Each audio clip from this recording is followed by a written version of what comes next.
Hello and welcome to the special day special stories. और आज का एपिसोड सरदार Vallabhbhai Patel पे है। उनका जन्मदिन है और पूरी दुनिया उन्हें लौह पुरुष आयरन मैन के नाम से जानती है।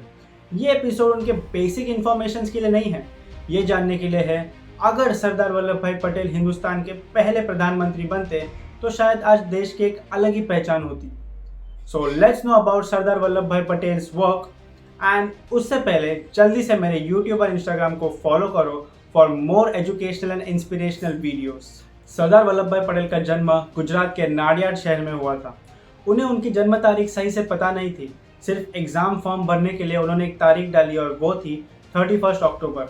उन्होंने बहुत मेहनत की, बहुत जगहों पे काम किया, बहुत सारे पैसे इकट्ठा किए ताकि वो विदेश जाके अपनी बैरिस्टर की पढ़ाई पूरी कर सके। वो जब हिंदुस्तान लौटे वो बहुत ही सक्सेसफुल बैरिस्टर बने। 1917 से सरदार वल्लभ भाई पटेल देश की आज़ादी की लड़ाई में सक्रिय हुए। 62 में जो उन्होंने भाषण दिया, उस भाषण से मोटिवेट होकर बहुत लोग गांधी जी के संपूर्ण स्वराज्य की लड़ाई में शामिल हुए। इस भाषण के एक महीने बाद वो गांधी जी से मिले और उनकी बातों से प्रभावित होकर उन्होंने इंडियन नेशनल कांग्रेस ज्वाइन की और फिर वो गुजरात सभा के सेक्रेटरी बने।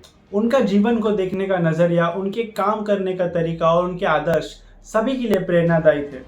He took part in Satyagraha against Rowlatt act और इस लड़ाई के बाद सारे लोग उन्हें पहचानने लगे। He also took part in non cooperation movement and took part in various satyagraha जैसे कि Nagpur flag satyagraha, civil disobedience satyagraha, Bardoli satyagraha and quit India movement.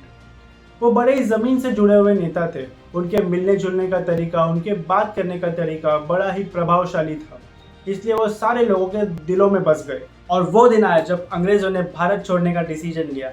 Bharat को कौन एक मजबूत राष्ट्र बना सकता है, इसलिए कांग्रेस पार्टी में प्राइम मिनिस्टर बनने के लिए इंटरनल फाइट शुरू हुई। सारे कांग्रेस पार्टी के मेंबर सरदार वल्लभ भाई पटेल को प्राइम मिनिस्टर बनाना चाहते थे, पर गांधी जी वो एक थे जिन्हें पंडित नेहरू को प्राइम मिनिस्टर बनाना था। सरदार वल्लभ भाई पटेल गांधी जी की बहुत इज्जत करते थे, इसलिए उन्होंने प्राइम मिनिस्टर बनने से इनकार कर दिया। और फिर हम सबको पता है पंडित जवाहरलाल नेहरू प्राइम मिनिस्टर बनने के बाद हिंदुस्तान को बहुत सारे कठिन परिस्थितियों का सामना करना पड़ा, जैसे कि भारत के टुकड़े हुए और पाकिस्तान बना। उन्हें एक रकम भी देनी पड़ी और फिर 1947 में इंडो पाकिस्तान वॉर हुआ, जिसमें इसी रकम को हिंदुस्तान के अगेंस्ट यूज़ किया गया। तब सरदार Vallabhbhai Patel deputy prime minister थे और उस समय हिंदुस्तान 562 प्रिंसली स्टेट्स में बटा हुआ था।